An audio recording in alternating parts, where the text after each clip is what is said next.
The Nord series is OnePlus mid-range phone series, and the Nord 3 is the most recent in the line. Like past numbered Nord sections, this phone isn't sending off in the US, and shockingly it additionally isn't coming to the UK. However, it has sent off in Europe, where it is contest from any semblance of the Google Pixel 7a, Xiaomi 13 Lite, and Samsung Galaxy A54. In the no-so-distant past, we tried the main Nord phone in age 3, OnePlus Nord CE Lite 5G, a long and mistaking name for a not-so-reasonable phone with an excessive number of compromises to features, performance, and design. In the more basically named Nord 3, OnePlus gets it all the more right. Design and build. It has a rich design with a superior vibe, luxurious materials, and a shape that is however in vogue as it very well might be useful. With a 6.74-inch screen, it's everything except little, yet because of slight screen edges and level sides on the phone's aluminum outline, it's not too wide to even consider holding. It's a somewhat bigger screen size than the Nord CE Lite 5G, however a millimeter more modest in the external aspects. On the front, it doesn't have Gorilla Glass yet Dragon Trail glass from a contender of Corning called AGC. Whether it is precisely as solid is hard to decide, however it ought to offer great protection against a drop. The glass adjusts in a tear shape along the edges straightforwardly against the matte aluminum outline.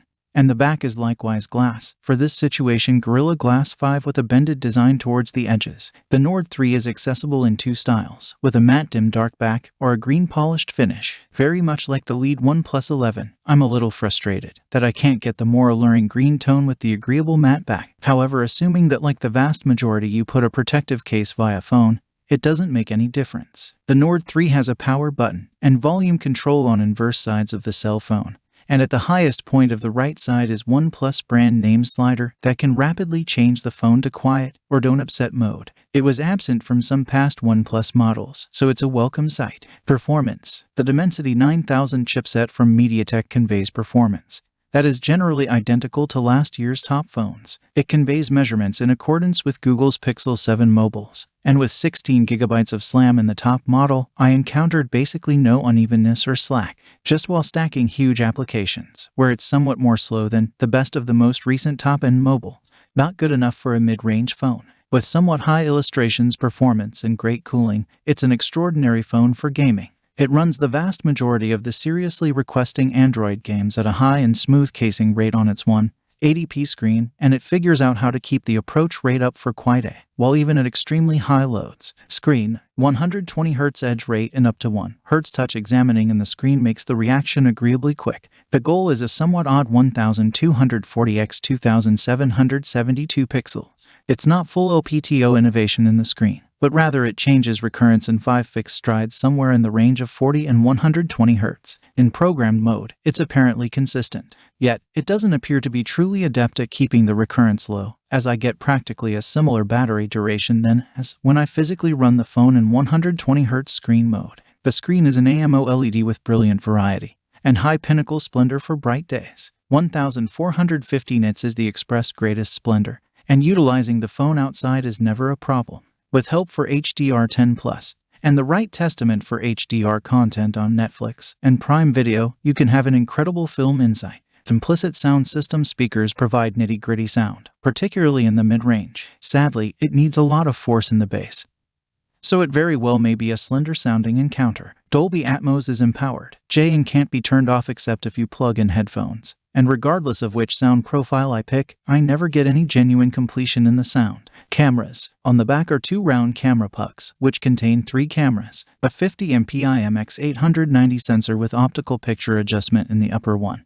and a more straightforward 8MP ultra-wide camera with fixed center, and 2MP full-scale in the other. Close to each are white circles, however it appears to be that only one of them is the driven blaze, the only one in acts while I'm shooting. What different does is available to guess. Light sensor, embellishment, who can say for sure. Photographs in daylight are sharp and nitty-gritty, and with speedy concentration and computer-based intelligence help, it's not difficult to haul the phone out of your pocket, point, click, and get a dependably decent picture. I get regular varieties in the entirety of my test shots, however the elements are somewhat questionable. Assuming the camera has huge dim regions and shadow, it needs to feature them to get subtleties, and that implies brilliant regions are overexposed. Generally, however, it looks great, and the ultra-wide and selfie camera match the primary camera in variety and light levels. The little full-scale camera has paler variety immersion and some steady clamor in the picture. In Pro mode, you have some control over openness exhaustively and you can decide to shoot in crude organization. Night photography W.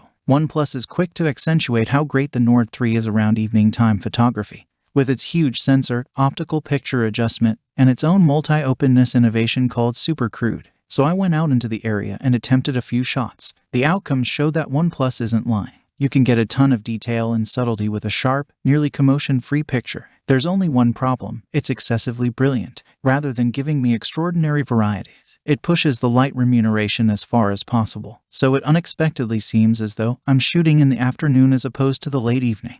The best cameras I've seen figure out how to catch detail and variety yet keep a reasonable feeling of night in the picture. It's feasible to change this in the application's manual Pro mode, yet all at once it's difficult. System and battery. The connection point is OnePlus typical Oxygenos, presently in Form 13.1, with a couple of improvements contrasted with the 13.0 that OnePlus 11 accompanied, including a drawn-out harmony mode that you can enact to disengage and unwind. It is obviously founded on Android 13, and OnePlus promises 3 years of Android updates and 4 years of safety refreshes. That is not generally so great as the exceptional OnePlus 11, but rather it's comparable to what Google itself offers. Oxygenos is, as usual, exquisite and very much tuned for a quick encounter, and is likewise said to assist with battery enhancement to assist with keeping up with battery well-being and expand charge cycles. This implies that it has just a minor loss of limit after up to 1,600 charge cycles, says OnePlus. Obviously, it's unimaginable for me to test without having involved the phone for such a long time